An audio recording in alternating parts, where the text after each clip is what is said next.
साथियों, सबसे पहले मैं वेटरन्स इंडिया से जुड़े सभी पूर्व सैनिकों को कारगिल विजय दिवस की हार्दिक शुभकामनाएं देता हूं। आपका संगठन वेटरन्स के बीच में लगातार अपनी सक्रियता बनाए हुए है। इसके लिए आप सभी बधाई के पात्र हैं। साथ ही कारगिल विजय दिवस के अवसर पर मैं सभी सैनिकों एवं देशवासियों को भी हार्दिक शुभकामनाएं देता हूं। कारगिल विजय दिवस केवल एक दिन नहीं है, बल्कि इस देश के सैनिकों के पराक्रम और शौर्य का यह विजयोत्सव है। साथियों, हमारे देश में अनेक पर्व ऐसे आते हैं जो इस देश के वीर सपूतों के शौर्य और पराक्रम की याद दिलाते हैं। वैसे तो हमारा देश इन वीरों के प्रति कृतज्ञता को कभी नहीं भूल सकता, फिर भी ये दिवस उन वीरों के सम्मान में हर बार एक नई ज्योति जला जाते हैं। कारगिल विजय दिवस भी उन्हीं महान पर्वों में से एक है। मैं आज के दिन मातृभूमि पर अपना सर्वस्व न्यौछावर कर देने वाले उन महान सेनानियों का स्मरण करता हूं और उन्हें शीश झुकाकर अपनी श्रद्धांजलि भी अर्पित करता हूं। साथ ही उन शहीदों की माताओं और उनके समस्त परिजनों को भी मैं शीश झुकाकर नमन करता हूं। मैं उन बहादुर सैनिकों के प्रति भी अपनी कृतज्ञता प्रकट करता हूं जो युद्ध में घायल हो गए और किसी प्रकार की शारीरिक अक्षमता से घिर गए। पर हमारा सौभाग्य है कि वे आज भी हमारे बीच हैं और सेना सहित समाज को भी प्रेरित कर रहे हैं। साथियों, 21 वर्ष पहले कारगिल की बर्फीली चोटियों पर हुई हमारी विजय को आज पूरा देश एक साथ याद कर रहा है।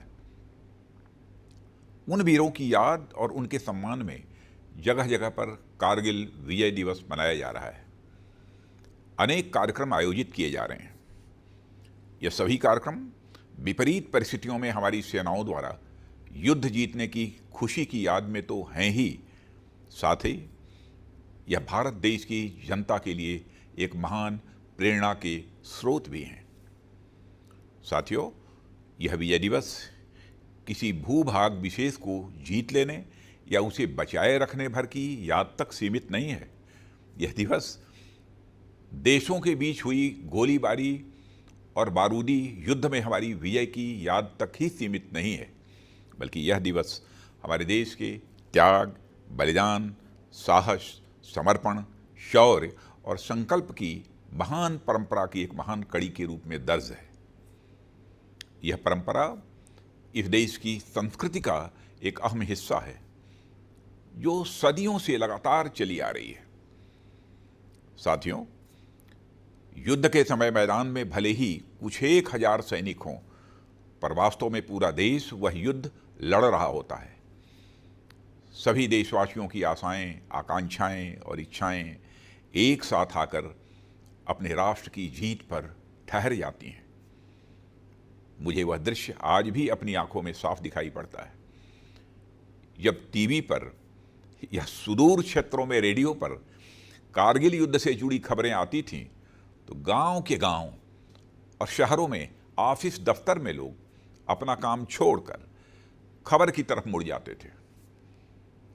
देश के बच्चे बच्चे को कारगिल, द्रास, टाइगर हिल जैसे नाम रट गए थे। सबकी आंखों में बस एक ही उम्मीद और एक ही विश्वास, किसी भी सूरत में भारत देश की विजय। आप लोगों को याद होगा, भौगोलिक परिस्थितियों के चलते कई बार स्थितियां हमारे विपरीत हुई, मामला आगे पीछे हुआ, पर नमन है उन देशभक्त वीर योद्धाओं को जिन्होंने अपने संकल्प पर तनिक भी आंच नहीं आने दी। वह मोर्चे पर लगातार डटे रहे और अंततः तमाम छल और षड्यंत्र को मात देते हुए विजयी होकर वापस आए। इस तरह यह जीत हमारे संकल्प और उम्मीदों की जीत थी। मेरे प्यारे साथियों, कारगिल न केवल हमारे राष्ट्रीय स्वाभिमान का, बल्कि एक इनजस्टिस के खिलाफ उठाए गए एक बड़े कदम का भी प्रतीक था और रहेगा। कारगिल विजय के शिल्पी तत्कालीन प्रधानमंत्री श्री अटल बिहारी वाजपेयी जी ने उस समय राष्ट्रीय सुरक्षा पर अपना जो दृष्टिकोण प्रस्तुत किया था, उसका जिक्र मैं यहाँ करना चाहूँगा। उन्होंने कहा था, हमने यह साबित कर दिया कि हम किसी बाहरी दबाव के सामने नहीं झुकेंगे। हमने यह भी साबित कर दिया कि हम एक जिम्मेदार राष्ट्र हैं। राष्ट्रीय सुरक्षा के दायरे में हम जो कुछ भी करते हैं वह हमेशा आत्मरक्षा के लिए करते हैं, आक्रमण के लिए नहीं।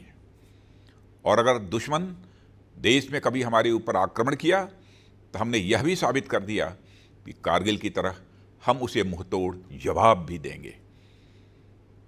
साथियों, यह सेंटिमेंट जैसा 21 साल पहले था वैसा ही आज भी है। हम शांत चाहने वाले देश हैं, पर किसी संकट के समय अपनी राष्ट्रीय एकता और संप्रभुता के लिए बड़े से बड़ा कदम उठाने के लिए भी हम हमेशा तैयार हैं। अभी हाल ही में मुझे लेह लद्दाख जाने और वहाँ से इन वीर सपूतों को श्रद्धांजलि देने का अवसर प्राप्त हुआ था। इसके पूर्व हमारे आदरणीय प्रधानमंत्री श्री नरेंद्र मोदी जी का भी वहाँ जाना हुआ था और उन्होंने वहाँ अपने सैनिकों के साथ एक जीवंत संबंध स्थापित किया। मैंने अनुभव किया कि कितनी कठिन और विपरीत परिस्थितियों में भी हमारी जांबाज बहादुरों ने अपना संयम और धैर्य बनाए रखकर दुश्मनों को मुंहतोड़ जवाब दिया था। वे अपने दिल और दिमाग दोनों से इस देश को समर्पित थे और मुझे कहते हुए खुशी हो रही है कि 20 वर्ष पहले के मुकाबले मैंने वहाँ बहुत बड़ा बदलाव देखा। वह चाहे इक्विपमेंट प्रोफाइल हो, हाल ही में डिप्लॉयड गन्स हों या फिर एरियल एसेट्स हों, जो न केवल ट्रूप्स की बल्कि टैंक्स और बीएमपीज की भी स्पीडी मोबिलाइजेशन में सक्षम है। मित्रों, यह दिवस हमें याद दिलाता है कि एक सैनिक हमेशा एक सैनिक होता है। वह न किसी जात का होता है, न किसी मजहब का, न किसी वर्ग का होता है, न किसी वर्ण का। उसका एकमात्र धर्म होता है कर्तव्य निष्ठा। सैनिक का एकमात्र धर्म होता है अपने राष्ट्र के प्रति कर्तव्य और सेवा भाव। यह कहते हुए मुझे गर्व होता है कि हमारी आर्म्ड फोर्सेस की इसी कमिटमेंट के कारण हमारा देश एक सुरक्षित और गौरवपूर्ण जीवन जीता है। साथियों, आज हम देशवासियों को अपने सैनिकों की इसी निष्ठा और कर्तव्य भाव का अनुकरण करने की जरूरत है। हम सबको अपने देश का एक ईमानदार सैनिक बनने की जरूरत है। देश की सीमा पर रहकर देश की सेवा करना एक सैनिक का धर्म तो है ही, साथ ही देश के अंदर रहकर भी देश के प्रति अपने कर्तव्यों का ईमानदारी से निर्वाह करना भी एक सैनिक धर्म ही है। इस देश को सुरक्षित रखने का कार्य अगर हमारे सीमा के सैनिक कर रहे हैं तो इसकी एकता, अखंडता और भाईचारे को बरकरार रखना हमारी जिम्मेदारी है। हमारे देश में हमेशा अमन चैन बना रहे, आपसी सौहार्द बना रहे और हम लगातार विकास के पथ पर उन्मुख रहें। मैं समझता हूं हमारे वीर बहादुर जवानों के लिए यह सबसे बड़ी श्रद्धांजलि होगी। साथियों, यह हमारे देश के वीर जवानों के प्रति कृतज्ञता का भाव रखता है। मातृभूमि की सेवा में इन वीर सपूतों का बलिदान यद्यपि बेजोड़ है और इसकी कोई कीमत नहीं चुकाई जा सकती है, लेकिन हम विश्वास दिलाते हैं कि यह सरकार सदैव इन वीर जवानों के परिजनों के साथ खड़ी है। आज का हमारा हर वॉरियर आने वाले कल का सम्मानित वेटरन है। अपने वेटरन्स की कुशलक्षेम और उनकी संतुष्टि सुनिश्चित करना यह हमारा परम कर्तव्य है और यह सरकार अपने कर्तव्य को अच्छी तरह समझती है। देश की सेवा का अवसर मिलने के साथ ही वन रैंक वन पेंशन जैसी पहल पर कार्य करना इसका एक उदाहरण है। ऐसे ही और भी कई उदाहरण हैं जिनमें हमारे वेटरन्स के वेलफेयर और उनके रीसेटलमेंट और हेल्थ केयर, पेंशन पॉलिसी, बच्चों की एजुकेशन, ग्रीवेंस रिड्रेसल सिस्टम के साथ साथ वर्तमान में आई महामारी यानी कोविड रिस्पांस के लिए भी हमारी ओर से बड़े पैमाने पर प्रयास किए जा रहे हैं।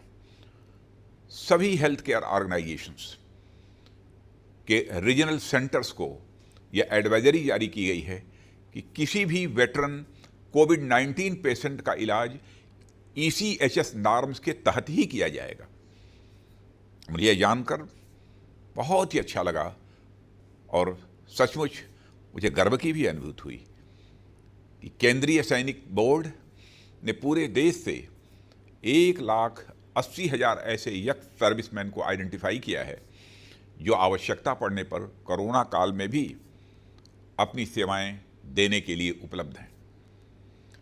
आपदा के इन दिनों में हमारे इन पूर्व सैनिकों ने देश के विभिन्न हिस्सों में होम क्वारंटाइन की व्यवस्था करने, लोगों से फिजिकल डिस्टेंसिंग का अनुपालन करवाने और इंटर स्टेट माइग्रेंट वर्कर्स की मूवमेंट कंट्रोल करने में अपना सहयोग दिया है।